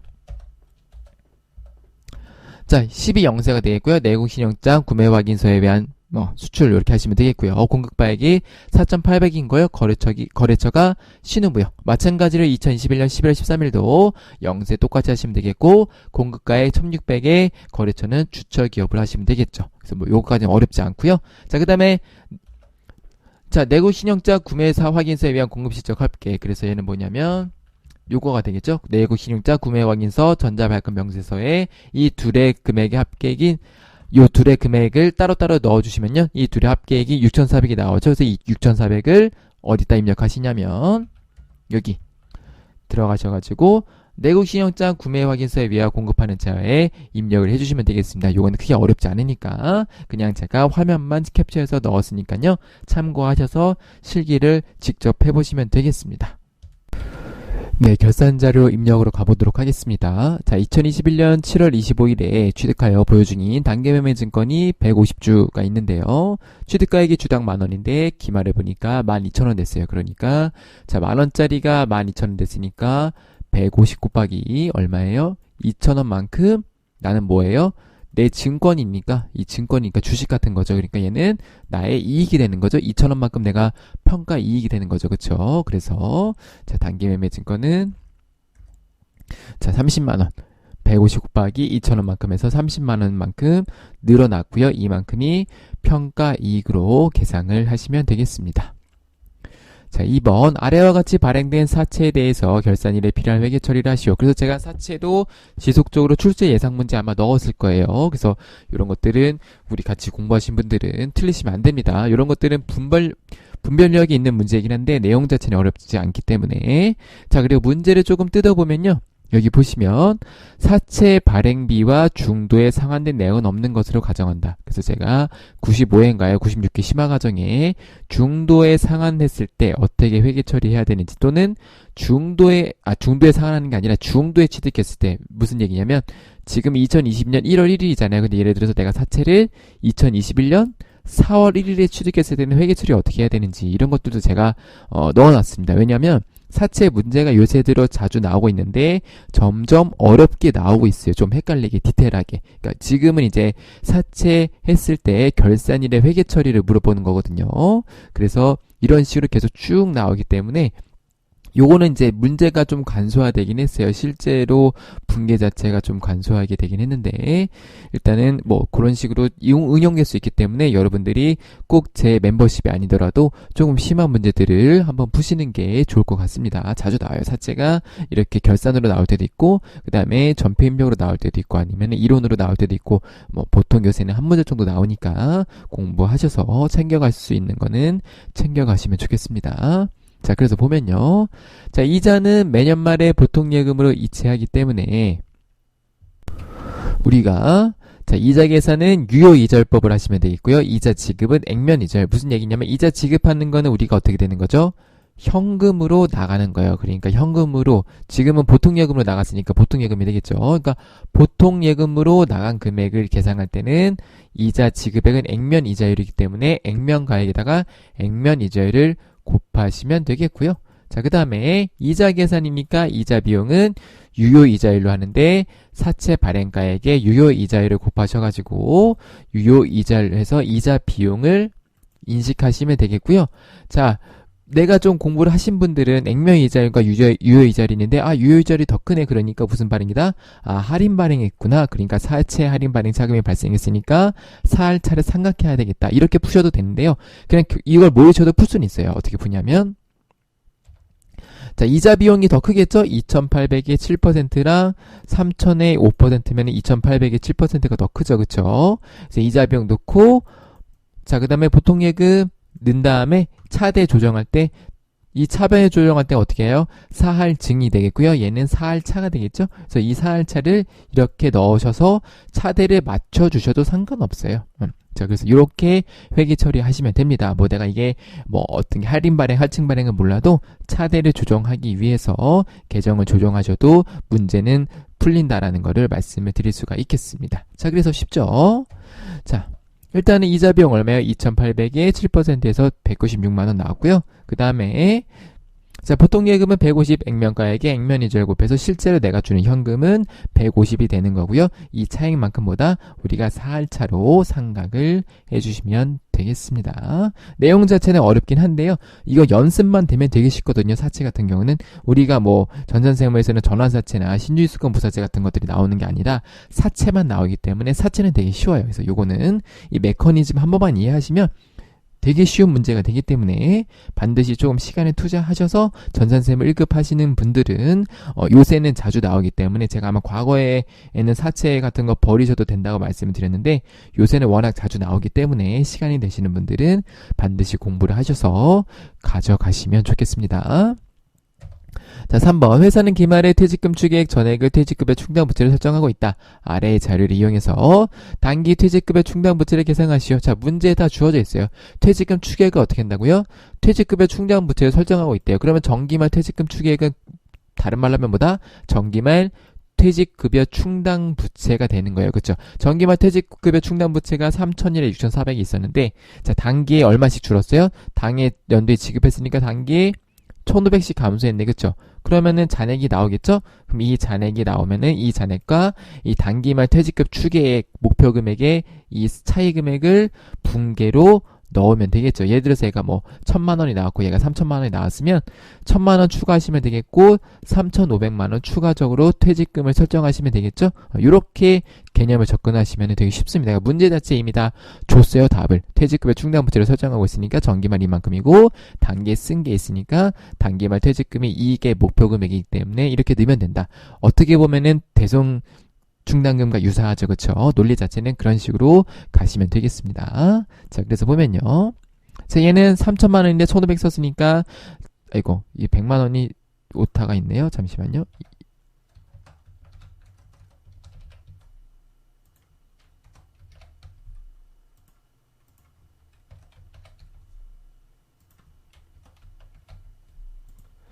네, 그래서 자, 단기에는 1,500만원이 남았고요. 그쵸? 지금 현재 기중에 단기말이 되기 전에 얘는 4,900이 남았어요. 그러니까 1,500에 4,000이니까 2,500만큼 영업부서니까 판관비를 더 넣어주시면 되겠고요. 얘는 6,500이 돼야 되니까 1,600만원만큼만 더 생산부서에 퇴직금으로 넣어주시면 되는 겁니다. 그래서 분계 자체는 간단하죠. 퇴직급여를 인식해 주시고 대변에 퇴직급여 충당부채를 설정해 주시면 되겠습니다. 자, 4번. 아래의 자료는 당시의 실제 단기 법인세 과세 및 표준세액 조정 계산서 일부이다. 자, 입력된 데이터를 무시하고 주어진 세율 정보를 참고해서 법인세 비용에 대한 회계 처리를 하시오. 자, 과표가 2억 7,968만원이 나왔네요. 그쵸? 그래서 2억 7,968만원을 우리가 법인세랑 지방소득세율에 여기 있는 계산 그대로 넣어서 법인세 얼마, 지방세 얼마를 계산하시면은 세액이 나오겠죠? 그래서 이렇게 구하시면 되겠고요. 보통 법인세는 지방소득세는 법인세의 10%인 거를 알 수 있습니다. 뭐 무조건 그런 건 아닌데 일반적으로는 그렇습니다. 자, 그 다음에 기타 보니까 선납세금이 있네. 그쵸? 중간연합세액이랑 원전징수세액이 있으니까 얘네들은 선납세금으로 있던 것들을 상계에서 없애주면 되겠구나. 그렇게 컨셉을 잡고 하시면은 문제 자체는 복잡해 보이지만 되게 쉬운 문제가 되겠죠. 자, 그래서 보면요. 법인세율 2억 7,968만원을 넣어주시면 됩니다. 그러면은 산출세액이 3,593만 6천원이 나오고요. 지방소득세는 359만 3,600원이 나옵니다. 그럼 이거 두 개 합계하시면은 얘네가 이 두 개 금액이 뭐예요? 이게 자, 우리가 장부의 전표에 법인세 등으로 해서 분계를 하시면 되겠고요. 얘는 선납세금이죠. 그럼 나머지 차액, 선납세금 넣으면은 나머지 차액은 미지급 세금으로 얼마 넣으시면 되겠죠. 자, 그래서 선납세금 얼마냐면 자, 1,051만 2천원이 되겠습니다. 자, 그래서 자, 얘를 이제 분개하시면 되죠. 일반 조폐의 차는 차변의 법인세 등 요거 두 개 합계 금액 넣으시면 되겠고요. 대변은 선납세금 먼저 넣어주시고 이 차대의 차액 금액을 미지급 세금으로 넣어주시면 분개는 쉽게 도출이 되겠습니다.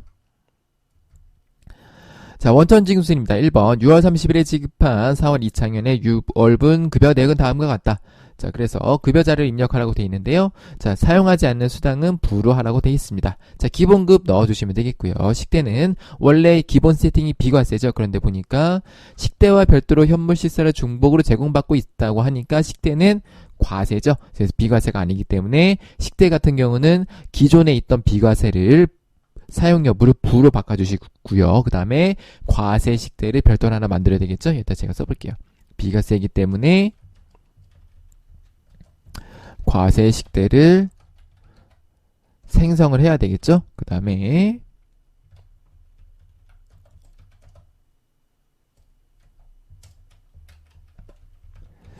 기존 비과세를 부로 설정을 해주시면 되겠습니다. 자, 그 다음에 자가운전 보증은 보니까 본인 소유 차량을 업무에 이용하고 있는데 실비 정산을 받지 않기 때문에 얘는 비과세 대상이 되겠고요. 자, 연구보조비도 보니까 비과세 요건 충족하고 있기 때문에 연구보조비 20만원까지죠. 자, 근데 10만원이기 때문에 비과세 충족하고 있고요. 그 다음에 근로소득 유형코드는 H10으로 하라고 되어 있으니까 코드는 H10으로 넣어주시면 되겠습니다. 뭐 어려운 거 아니니까 여러분들이 실습을 해보시면 되겠습니다. 자, 2번. 다음은 제조공장 생산부서에 근무하는 김정훈의 연말정산에 관련 자료가 있다. 자, 이렇게 제조공장 생산부서가 나오면 일단 한번 긴장해야 돼요. 생산부서이기 때문에. 그쵸? 뭐 때문에 긴장해야 되죠? 그쵸? 우리가 야간 근무 수당 같은 거 비과세 요건이 되는지 안 되는지. 그런데 이거는 다행히 연말정산 입력이기 때문에 뭐 크게 상관은 없지만 제가 한번 그냥 언급을 해드렸습니다. 자, 그래서 보니까 위료비 지급 명세서와 연말정산 추가 자료를 입력하시오라고 되어 있습니다. 단세 부담 최소화를 가정하며 모든 자료는 국세청 자료로 가정한다. 자, 김정은의 부양가족은 다음과 같다. 기본공제 대상자가 아닌 경우에도 부양가족 명세 입력하고 기본공제에서 부로 표시한다. 제 배우자 보니까 총급액이 550이네요. 그쵸? 총급액이 얼마다? 근로소득은 총급액이 500만원까지만 되는데 550이니까 자, 기본공제 부로 체크하시면 되겠고요. 자, 모친은 이정자인데 장애인이시고 소득금이 없네요. 그러니까 기본공제 되고요. 자녀도 김이 있으린데 소득 없으니까 그리고 나이 이렇게 체크하시고 기본공제 대상 되죠. 자, 이정자는 중증 환자로서 취업이나 취약이 곤란한 센터이며 위사가 발행한 장애인 증명서를 제출했으니까 장애인 코드에다가 그죠? 중증 환자의 위사가 발행한 거 체크하시면 되겠고요. 자, 김정은이 납부한 손해보험료 내역은 다음과 같다. 자, 보험료 같은 경우는 기본공제 대상을 충족해야 되죠. 그래서 자, 피보험자인 신혜미 있는 이 200만원은 공제 대상이 되지가 않습니다. 일단 요거를 지워주시면 되겠고요. 자, 그 다음에 자, 자녀는 되죠. 그래서 자녀는 넣어주시면 되겠고.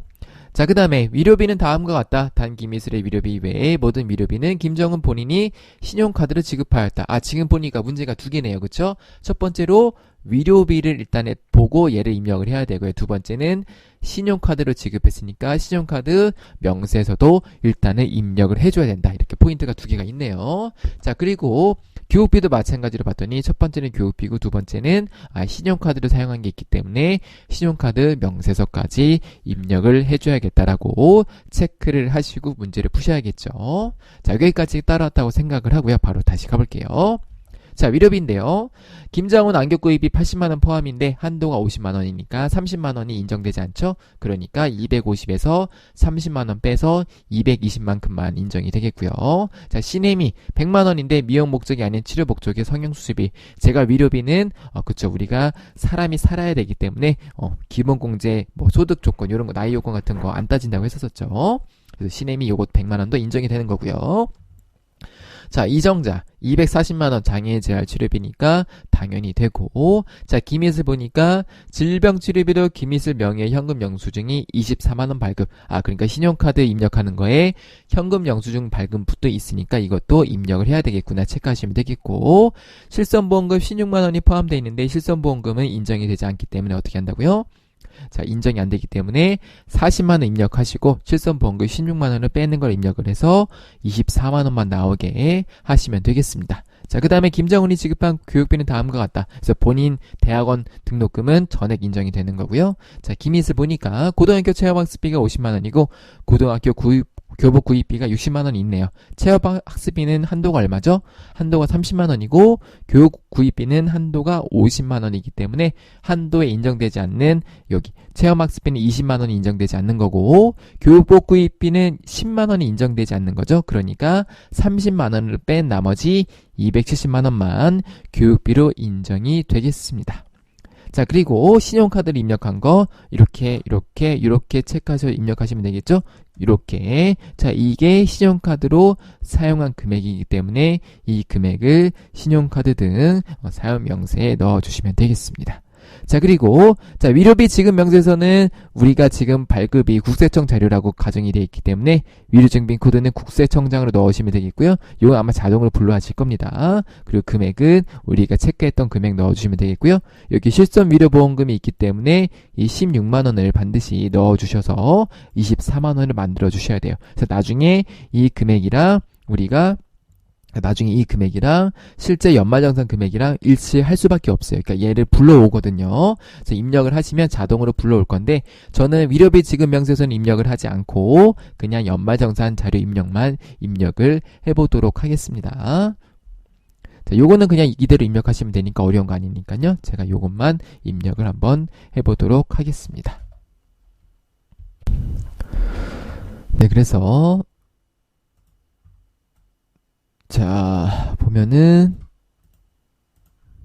네, 연말정산 추가 자료 입력만 해볼게요. 자, 그래서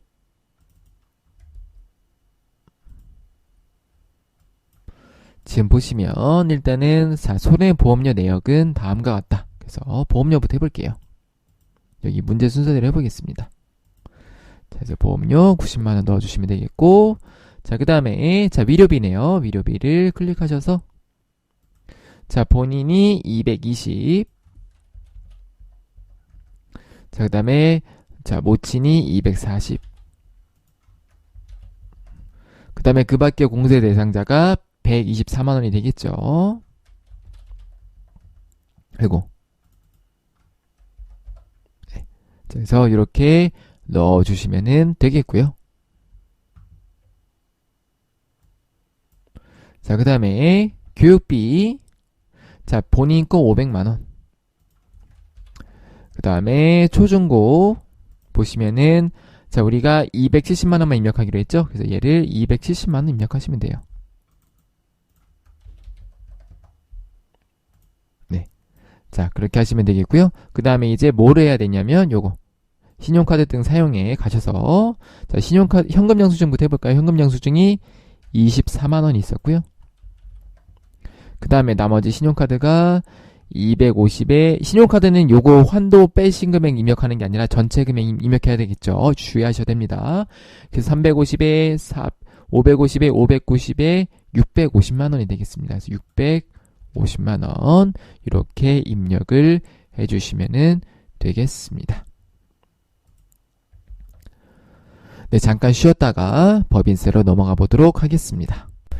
네, 법인세 문제풀이를 해보도록 하겠습니다. 자, 1번 아래 내용을 바탕으로 당사의 접대비 조정 명세를 작성하고 세무 조정을 하시라고 되어 있습니다.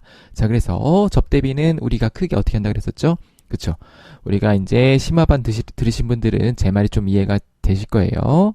자, BTD가 기본인데, 자, 회사가 접대비 계상한 금액 넣고, 세법상 한도액 계산하고, 차이를 세무 조정한다. 그래서, 이 세법상 한도액은 어떻게 한다고요?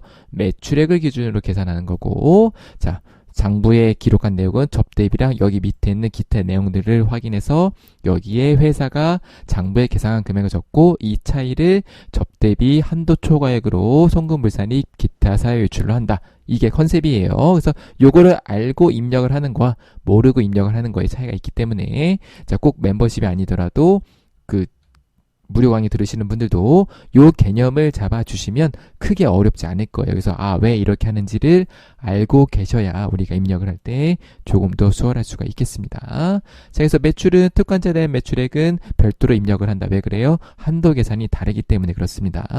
자, 그 다음에 손익계산서 접대비 계정의 내역은 아래와 같다. 그래서 대표이사 개인경비는 500만원인데 얘는 뭐죠? 법인 신용카드를 사용했다고 하더라도 대표이사 개인경비이기 때문에 사적 사용 경비로 빠진다. 자, 그리고 법인 신용카드 사용분은 그쵸, 요거 개정되다 그랬죠? 3만원 초과분 무조건 인정이 된다. 법인 신용카드 썼기 때문에 문제 없다. 접대비 인정이 된다. 자, 그 다음에 관리영수증 수취분인데 경조사비가 아닌 일반 접대비네요. 경조사비는 20만원 한도가 있고요. 자, 일반 접대비는 보시면은 건당 3만원 초과분과 이하분이 있는데 3만원 이하분도 관리영수증이 있어도 우리가 인정이 된다. 다만 3만원 초과분에 대해서는 적경 증빙을 수취해야 되기 때문에 이 400만원에 대해서는 우리가 인정이 되지 않는다. 그래서 증빙 불비가 되겠죠. 그래서 얘는 신용카드 등 미사용 금액으로 넣어주시면 되겠습니다. 자, 3번. 한편 당사는 자사의 제품, 원가와 시가 중에서 큰 금액인데 전산세무 1급에서는 무조건 시가가 크게 나오기 때문에 그냥 시가라고 외우셔도 된다고 했었죠. 자, 그래서 이 시가를 거래처의 사업상 증여하고 사업상 증여했으니까 접대비인데 복리후생비를 처리했구나 알 수 있겠죠. 그래서 아래와 같이 회계 처리했다. 부가세도 불공이 되겠죠. 사업상 증여니까 그렇죠. 54 불공이 되기 때문에 얘도 접대비 금액이 포함이 돼야 된다. 그래서 복리후생비로 처리하든 뭐로 처리하든 접대비에 해당되는 금액이 330이 더 있다는 것을 우리가 확인할 수가 있겠죠. 그래서 얘를 가지고 입력을 해서 세무 조정을 하시면 되겠습니다. 자, 그래서 해볼게요. 자, 일단은 회사 바꿔주시고 법인 조정 가서 접대비로 가셔가지고요.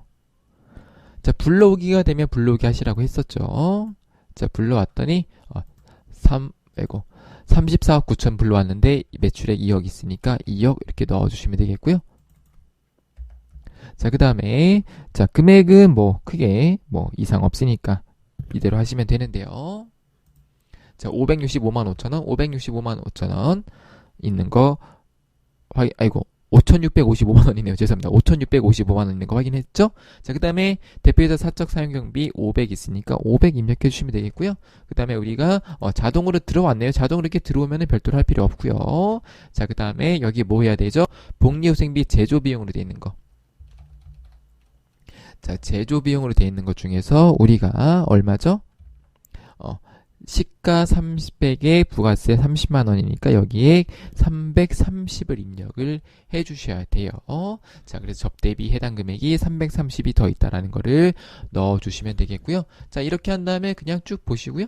얘는 그냥 보시면 되겠고요. 그 다음에 이제 우리가 세무 조정을 하는데 한도 초과액이 나오죠. 그렇죠? 그래서 BTD에서 우리가 한도 초과액이 492만원 나왔기 때문에 요거 세무 조정해 주시면 되겠고요. 그 다음에 뭐가 있었어요? 그쵸, 여기 있는 대표이사 사적 사용 경비랑 요거까지 세무 조정을 해주시면 되겠습니다. 자, 그래서 조정 등록을 누르시면요, 친절하게 다 나와요. 그쵸? 그래서 자, 저는 강의를 할 때 기본적으로 직접 입력을 누르셔서 하라고 하는데 만약에 직접 입력이 조금 어렵다라고 하실 때는 그냥 자동으로 넣으셔도 큰 문제는 없습니다. 그런데 저는 그냥 직접 입력을 해볼게요. 자동으로 해도 문제가 없다는 걸 말씀드립니다. 가끔 질문이 와요. 선생님 자동 조정하면 안 되냐요? 안 되나요? 라고 하는데 해도 상관없습니다. 저는 근데 이렇게 제가 업무용 수용자 빼고는 제가 웬만하면 직접 입력으로 강의를 했기 때문에 강의의 연속성을 위해서 직접 입력을 해볼게요. 자, 일단은 그냥 과목은 여기 있는 거 해볼까요? 과목은 그렇게 크게 중요하지 않습니다. 뭐 답안에 있는 걸 조금 틀려도 상관은 없습니다. 그냥 편한 대로 하시면 돼요. 자, 그래서 뭐 요런 거는 그냥 대표이사 사적 경비 해도 되고요. 여기 밑에 있는 접대비 쪽 사적 경비 그대로 쓰셔도 상관없어요. 자, 그래서 얼마였죠? 500. 그 다음에 얘는 그쵸, 상여로 해야 되겠고요. 자, 그 다음에 신용카드 미사용 금액 볼까요? 카드 등 미사용 금액 얼마였냐면은 400이었나요? 네, 400만원. 자, 400만원 넣으시면 되겠고요. 얘는 기타 사유 유출이 되겠습니다. 자, 그 다음에 접대비 한도 초과액 얼마냐면은 492만원도 기타 사유 유출로 넣어주시면 접대비는 깔끔하게 정리가 되겠습니다. 자, 나오시면 되겠죠. 자, 이제 2번 가보도록 하겠습니다. 다음 자료를 이용해서 감가상각비 조정 메뉴에서 고정자산을 등록하고 미상각분 감가상각 조정 명세서란 감가상각비 조정 명세서 합계표를 작성하고 세무 조정하시라고 되어 있습니다. 자, 그래서 감가상각은 크게 문제가 두 개 나온다 그랬었죠. 건물 아니면 기계장치. 건물은 무조건 정액법으로 시험 문제가 나올 거고 기계장치는 정률법으로 나온다. 보통 그렇습니다. 그래서 무신고했을 때 건물은 무조건 정액법으로 해야 되고 기계장치는 정률법이라고 되어 있었죠. 근데 보니까 문제 친절하게 기계장치 해놓고 정률법 주어져 있으니까 우리는 그대로 하시면 되겠고요. 자, 자산코드명 등록할 때 참고하시면 되겠고요. 자, 그 다음에 세 번째 거 볼게요. 자, 취득한 기계장치가 사용 가능한 상태에 이르기까지의 운반비. 그래서 우리가 요거는 회계적인 지식이 조금 필요합니다. 유형자산의 취득 부대 비용은 뭘로 한다고요? 그쵸. 취득 원가의 가산. 그러니까 지금 취득가액이 부대비용 제한 금액이 4천만 원이니까 여기에 플러스 100해서 취득 원가는 4,100이 되어야 되는 거고요. 나머지 있는 거 입력하시면 되겠고요. 자, 회사는 기계장치 대여 전기 다음과 같이 세무 조정하였다. 송금 불산입 금액이 있네요. 상각 부인의 금액이 입력해 주시면 되겠고요. 당기에 반영된 기계장치 상각비는 1,200이다. 그대로 입력을 해 주시면 되겠습니다. 그래서 한번 입력을 해 보도록 하겠습니다. 자, 감가상각비 고정대상 등록부터 해볼게요. 자, 기계장치가 206번인가요? 네. 자, 그래서 코드명이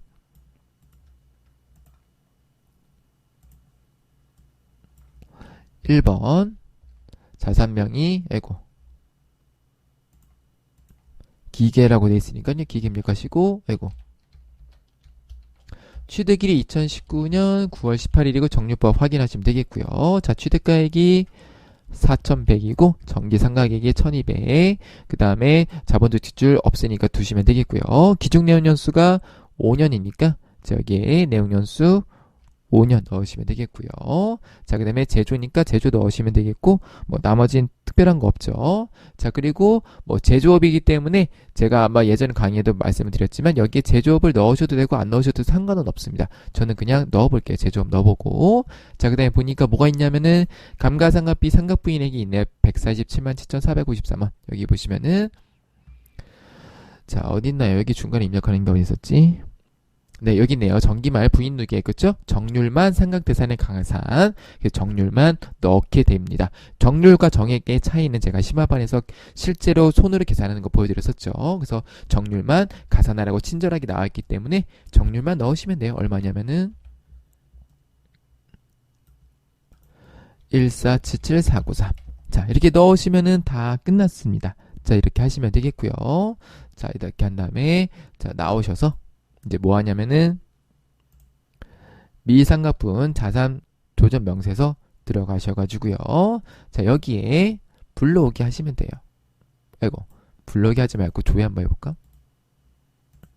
네. 자, 그래서 기장치 우리가 입력한 거를 들어온 거 확인할 수가 있죠? 그래서 보시면은 우리가 이제 여기 보시면 당기말 부인누계 이렇게 있고요. 쭉 해서 우리가 실제로 세무 조정해야 되는 금액들이 나오게 되겠습니다.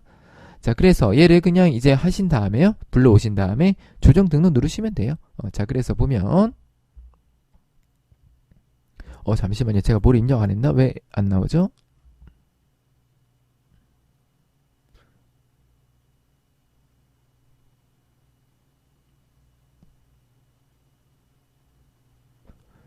잠시만요. 제가 이게 뭐가 계산이 잘못됐네. 네, 저도 사람인지라 네. 아이고, 제가 저장을 안 한 것 같은데? 아닌가? 네, 잠시만요. 한번 볼게요. 제대로 입력이 된 것 같은데. 제일 중요한 거 안 했네요. 뭐 안 했어요? 회사 상각비 안 넣었네요. 그쵸? 얘가 죄송합니다. 얘를 사용자 수정 누르셔가지고 이렇게 바꿔주셔야 됩니다. 네. 저 당황했습니다. 저도 이게 오랜만에 기출에 나오다 보니까 제가 조금 실수가 있었네요. 죄송합니다. 자, 그래서 이렇게 누르시면은 다시 해볼게요. 다시 조회를 누르시면 자, 이렇게 숫자가 바뀐 걸 확인할 수가 있겠죠? 자, 그래서 이렇게 우리가 조정액이 나오게 되겠습니다. 자, 그래서 얘를 조정 등록해 주시면 되겠습니다. 자, 그래서 여기다가 직접 입력 누르신 다음에 기계 전기 감가상각비 있는 그대로 입력을 해도 문제는 없어요. 자, 그래서 저는 그냥 있는 그대로 한번 해볼게요. 기계 전기 감가상각비 이렇게 입력해 주셔도 상관없어요. 자, 그래서 1477493 하시면 되겠고요. 자, 얘 같은 경우는 어떻게 되는 거죠? 그렇죠. 기존에 우리가 정기에 입금산입 및 송금 불산입으로 해서 우리가 유보 발생됐던 게 유보가 감소된 거예요. 이 금액이 1477493이 어떻게 되는 거냐면 자, 이 금액이 여기 있는 거예요. 여기 유보 발생한 게 시인 부족액이 떠서 이렇게 든 거거든요. 그러니까 얘는 정확히 얘기하면 시인 부족액입니다. 얘 우리가 시인 부족액을 추인한다고 얘기를 하거든요. 그래서 이게 시인 부족액이 추인되는 거라서 유보 감소로 넣어주시면 되겠습니다. 네, 이렇게 정리를 할 수가 있겠고요.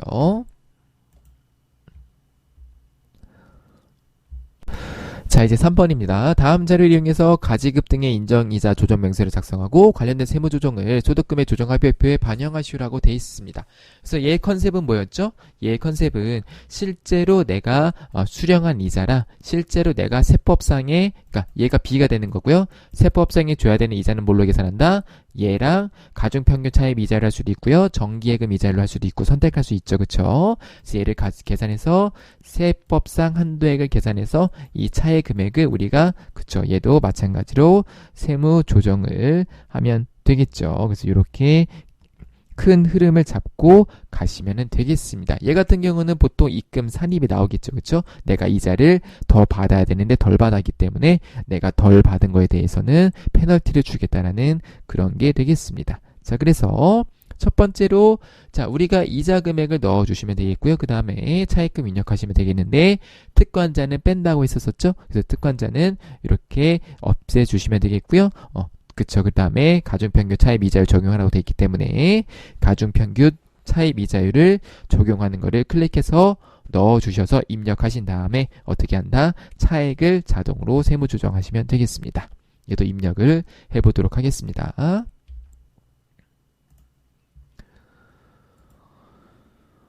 네, 자 그래서 가지금 가수금부터 입력을 해야 되는데요. 자 보시면은 제가 요거 화면을 이렇게 한번 해볼게요. 자 그래서 유현 대표이사 유현진 자 그 다음에 정기에서 2월 된 거죠. 그쵸? 그래서 얘는 죄송합니다. 정기 2월이 아니라 발생일자가 3월 2일이랑 5월 17일이니까 그 날짜 적어주면 되겠죠. 자 그래서 내가 돈을 빌려주고 이자를 받은 거죠. 그래서 대여가 되겠습니다. 자 그 다음에 3월 2일이 되겠고요. 자, 그 다음에 얼마 빌려줬냐면 8,500. 자, 그 다음에 다시 사내이사 김강현. 자, 마찬가지로 대여가 되겠고요. 5월 17일. 자, 얼마 빌려줬냐면은 1,700을 빌려줬습니다. 자, 그래서 이렇게 해서 입력을 해주신 다음에 두 번째로 차입금 입력을 해주시면 되겠고요. 자, 이자율 선택하는 화면이 이렇게 있는데요. 보시면은 가중평균 차입 이자율 계산이라고 체크가 돼 있기 때문에 우리가 별도로 해줄 건 없겠습니다. 자, 그래서 첫 번째는 새마을은행이네요. 새마을은행. 자, 그래서 자, 확인해서 이렇게 불러오기에도 상관없습니다. 그래서 금액만 확인해 주시면 돼요. 자, 2020년 7월부터니까 정기 2월 맞죠? 그 다음에 4천만 원이니까 상관없고요. 자, 이자율을 몇 퍼센트냐면은 2.99. 그 다음에 지급이자가 116만 원이 되겠습니다. 그 다음에 마찬가지로 자, 시민은행 자, 뜨면은 그냥 확인 누르시고요. 불러오시면은, 자, 2,500인 거 확인하시면 되겠죠? 그 다음에 얘는 2.1%고요. 이자는 52만 5천 원 자동으로 계산된 거를 확인할 수가 있겠죠. 자, 이렇게 입력하시면 되겠습니다. 자, 그 다음에, 자, 인정이자 계산 일지에 보시면은 이제 우리가 입력한 게 쭉 들어간 거를 확인할 수가 있겠습니다. 그래서 인정이자 금액이, 자, 유현진은 184만 1,243원 원 받아야 되는데 63만 원만 받은 거고요. 김강현 같은 경우는 27만 6,488원 받아야 되는데 26만 5천 원 받았으니까 이제 이거에 대한 우리가 세무 조정이 나오게 되겠습니다. 그렇죠? 네, 그래서 자, 이제 세무 조정을 넣어 주시면 되겠는데요.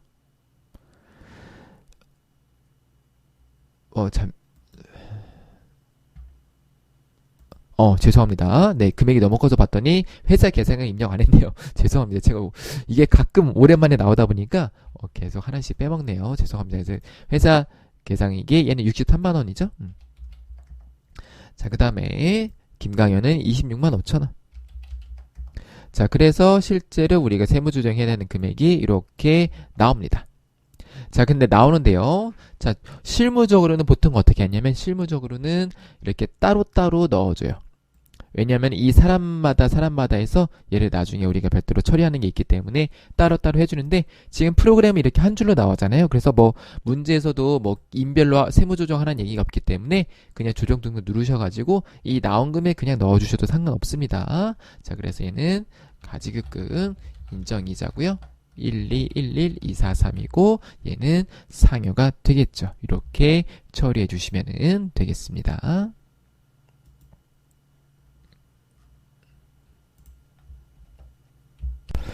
네, 4번. 잠시만요. 여기에 안 들어가 있네.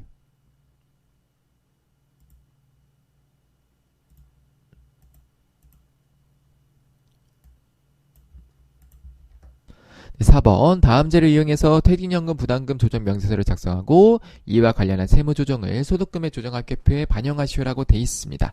자, 그래서 제가 이게 조금 낯설어서 봤더니 제가 이 퇴직금 세무 조정 무료 강의를 오픈한 거에 있는 어려운 문제라고 제가 소개해드렸던 문제가 있습니다. 그 문제를 숫자만 바꿔서 냈어요.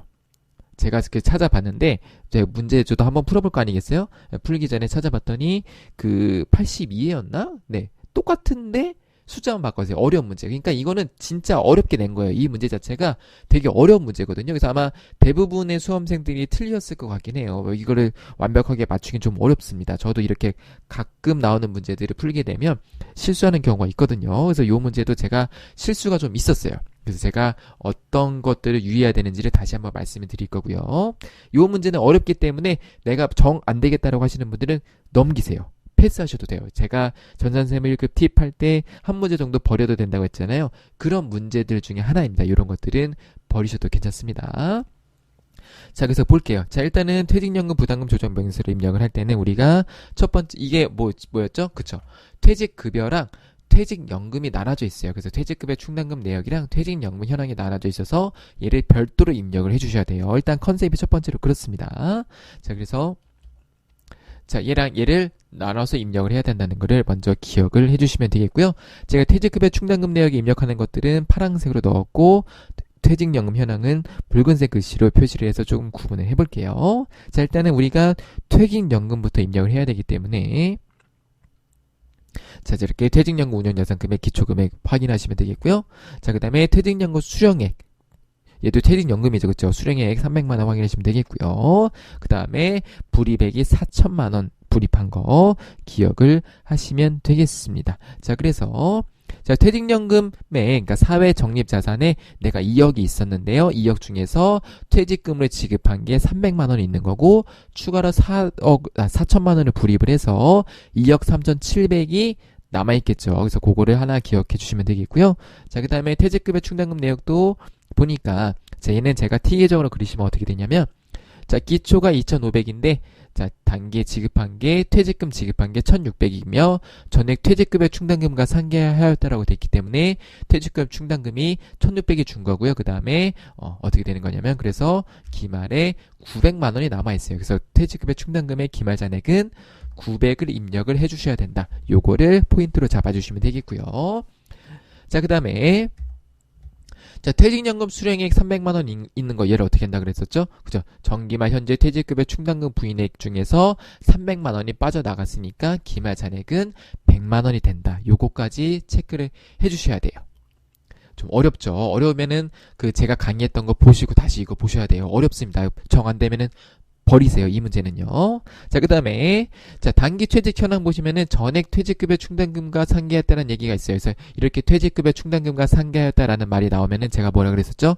재무상대표 들어가서 분계 확인하셔야 돼요. 그래서 분계가 봤더니 퇴직급여 충당부채랑 퇴직연금 운용자산이 둘 다 있으면은 둘 다 입금산이 송금산입 해주셔야 되고요. 만약에 퇴직급여 충당부채가 아니라 퇴직급여로 회계 처리돼 있으면은 하나만 하면 된다고 말씀을 드렸었죠. 그래서 얘는 지금 퇴직연금과 퇴직급여 충당부채가 둘 다 떠있기 때문에 전부 다 둘 다 해야 돼요. 세무조정을. 이거는 외우셔야 돼요. 어쩔 수 없어요. 이거는 되게 어려운 내용이기 때문에 제가 설명을 드려도 이해가 가시지 않을 거예요. 이게 되게 어렵습니다. 퇴직급여, 퇴직연금 세무조정 자체가 상당히 어려운 부분인데 이해 안 가실 테니까 그냥 외우세요. 이렇게 둘 다 있으면은 무조건 입금산입, 송금부산입을 같이 한다. 그래서 입금산입, 유보감소, 속금산입, 유보감소. 유보감소니까 정기께 설정되어 있던 게 없어지는 겁니다. 지금 보시면 정기에 설정되어 있던 게 없어지는 거예요. 그래서 얘는 입금산입, 송금산입인데 유보감소로 돼서 우리가 소득금의 조정학계표의 오른쪽에 입력을 하게 되겠습니다. 그래서 얘는 정기분이에요. 전부 다. 그래서 그렇게 얘를 입력을 해야 된다는 것까지 포인트로 잡아주셔야 이 포인트를 전부 다 알아야 이 세무조정을 할 수가 있습니다. 어렵죠? 네, 그래서 자, 보시면 되겠고요. 자, 입력을 한번 해볼게요. 그래서 얘도 퇴직연금이었죠? 네. 자, 여기서 어떻게 하는 거냐면 퇴직연금부터 입력을 하는 겁니다. 그래서 보시면은 여기 빨간색부터 해볼게요. 기초가 2억인데 중개 수령액이 300이고 내가 추가 납입한 게 4천이었죠? 네, 그래서 이렇게 보시면 되겠고요. 여기 보시면은 기초 퇴직연금 충당금 송금 산입액은 여기 있는 거예요. 요거. 그래서 2억이 되겠죠. 2억을 여기에다가 넣어주시면 되겠고요. 네, 자 그렇게 해주시면 되겠고, 자 그 다음에 나머지는 뭐 크게 없고요. 그 다음에 이제 퇴직급여 충당금에 있는 것들을 입력을 해보도록 하겠습니다. 자, 퇴직급여 추계액이 얼마냐면 여기 맨 위에 있네요. 그쵸? 2억 8천인데 장부당 기말 잔액이 900이었죠. 자, 그런데 단기 부인 누계액이 원래 400이었는데 300을 썼으니까 100이 남았다. 자, 이렇게 입력을 하시면 되겠고요. 나머지는 뭐 주어진 게 없기 때문에 이대로 하셔서 조정 등록을 누르시면요. 지금 보시면은 뭐가만 뜬다? 이렇게 하나만 뜨는데 실제로는 어떻게 해야 된다고요? 이렇게 둘 다 넣어주어야 된다는 거를 말씀을 드립니다. 자, 그래서 자, 송금 산입 범위 미달액이라고 되어 있네요. 그쵸? 자, 근데 얘는 퇴직연금 운용자산이기 때문에 저는 이렇게 한번 써볼게요. 그래서 얘가 4천 유보 발생 넣으시면 되겠고요. 그 다음에 입금산입 송금산입 해주셔야 되죠. 그래서 퇴직연금 똑같네. 여기는 구분을 위해서 정기 퇴직연금이라고 써볼게요. 300만원. 자, 유보 감소가 되겠고요. 자, 그 다음에 잘못 넣었네요. 잠깐만요. 퇴직급여 충당금. 자, 이렇게 넣어주시면 되겠고요. 그 다음에 입금 산입해야 되는 게 퇴직연금 운용자산 300이네요.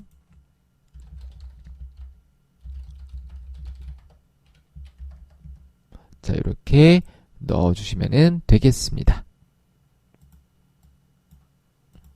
그래서 입력하고 하는 거는 어렵진 않은데 이 내용 자체가 어렵기 때문에 여기서 구분하는 것들을 포인트를 잡으셔서 잘 구분을 하셔야 되겠습니다.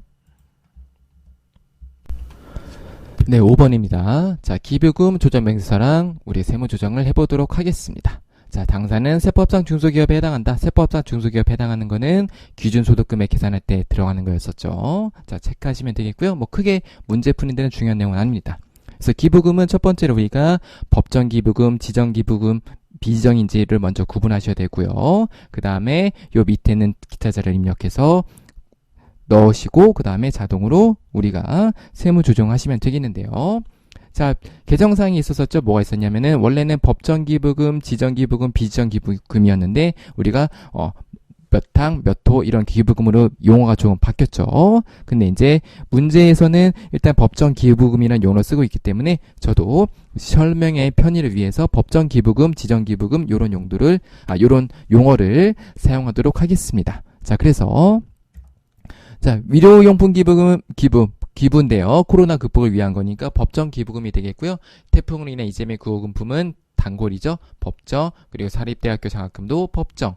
정당에 기부한 거는 비지정이고요. 비지정 어떻게 된다? 송금 불산입 기타 사비 유출로 하시면 되겠습니다. 자, 그 다음에 기부금 계산 관련된 기타 자료는 다음과 같은데요.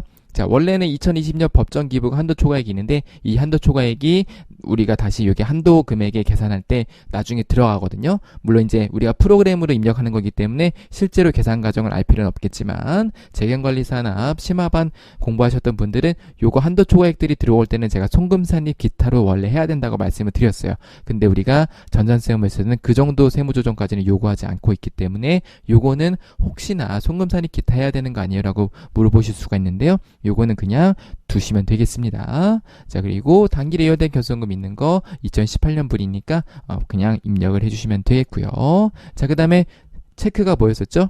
체크가 아니라 핵심이 뭐였었죠? 이렇게 비지정이 나왔을 때, 비지정이 나왔을 때, 자, 세무조정 전 입금산입 및 송금불산입 금액이기 때문에 우리가 기존소득금액 구할 때 쓰는, 금액이, 어떻게 된다고요?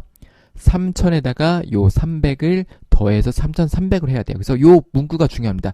세무조정 후라고 하면은 그대로 3,000만 원만 입력해도 되는데요. 세무조정 전이기 때문에 3,300을 입력을 해주셔야 되는 거, 요것만 기억을 해주시면 되겠습니다. 자, 보면요. 자, 일단 입력을 빠르게 먼저 해볼게요. 자, 여기 보시면 용어가 바뀐 거 이렇게 확인할 수가 있겠죠? 그래서 법정기부금 2월 20일에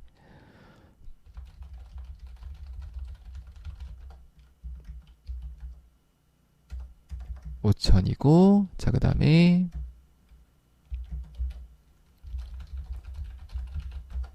품이 2,000만원, 그 다음에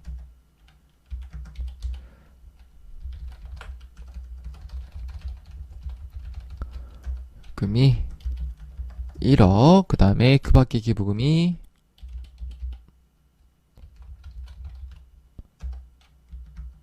300이 되겠습니다. 입력을 제대로 했네요. 그쵸? 자, 그 다음에 수정 누르셔서 결산서 단기순이익, 입금산입, 송금산입, 요거 제가 아까 한번 해본 건데, 자, 그대로 입력이 돼 있네요. 그쵸? 그래서 3억에 3,300, 450에 해서 들어가 있는 거 확인하시면 되겠고요. 자, 기부금 조정 가셔서 어떻게 하냐면, 자, 일단은 2월된 결손금이 여기 있죠? 1억 5천을 넣어주시면 되겠고요. 자, 그 다음에 법정기부금 2월된 거 한도 초과액이 입력을 해주시면 되겠습니다. 자, 그 다음에 이건 어디서 보죠? 요거 해당 연료고 송금 추인이 되는지 안 되는지는 여기 보시면 돼요. 송금산입액이 있네요. 그쵸? 그럼 1,000만 원을 입력을 해주시면 되겠습니다. 네. 자, 이렇게 해주시면 되겠고요. 뭐 나머지는 이제 입력을 다 했기 때문에 요대로 두시면 되겠고요. 그 다음에 이제 조정 등록을 누르셔서, 자, 비이전 기부금을 송금 불산입을 해주시면 되겠네요. 자, 그래서 기부금 300만 원을 우리가 얘는 뭘로 했죠? 기타로 넣어주시면은 되겠습니다. 기타가 아니라 기타 사유출로 넣어주시면 되겠습니다. 자, 이렇게 해주시면 되겠고요. 요거는 우리가 프로그램에 자동으로 반영이 되기 때문에 별도로 세무조정을 안 해도 된다는 것만 체크를 추가적으로 해주시면 되겠습니다. 네, 자, 그리고 마지막으로 제가 아까 말씀드렸던, 그쵸? 그 출제 예상 문제 한번 볼게요. 자, 문제는 똑같진 않을 수 있는데요. 지금 보시면은 제가 11월 28일 날 보내드렸죠. 자, 그래서 보시면은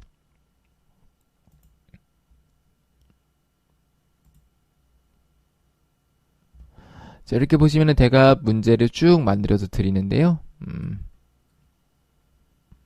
물론 이제 항상 맞진 않고요. 네, 항상 맞진 않는데, 자, 여기 보시면은 여기 사채 같은 것도 이렇게 넣어서 분기할 수 있도록 제가 요거는 아마 그거 똑같은 문제입니다. 자, 그렇게 해주시면 되겠고요. 그 다음에 이제 가장 여러분들이 궁금해하시는 법인세인데요. 보시면 자, 첫 번째로는 감가상각 조정명세서 나왔죠, 그쵸? 그 다음에 접대비 나왔죠? 자, 그 다음에 재고자산은 우리가 이론 문제로 나왔었죠? 네, 보시면 되겠고요. 그 다음에 퇴직연금 나왔죠. 분기 있는 것도 넣었기 때문에 아마 요거 연습하신 분들은 문제가 어려웠었겠지만 풀으셨을 수 있을 거예요. 그렇게 보시면 되겠고요. 그 다음에 기부금이 이렇게 들어가 있는 거를 확인할 수가 있겠습니다. 그래서 뭐 제가 항상 이렇게 뭐 대부분의 문제를 예상할 수 있는 건 아닌데요. 공부하시다가 자꾸 회차가 탈락하셔가지고 어려움이 있으신 분들은 이렇게 조금 멤버십에 도움을 받으셔서 출제 예상을 받으셔가지고 법인세 실기 문제에 도움이 많이 되셨으면 좋겠습니다. 네, 시청해주신 여러분들, 이렇게 해서 법인세 99회 기출문제 강의를 마무리를 해보도록 하겠습니다. 시청해주신 여러분들 감사합니다.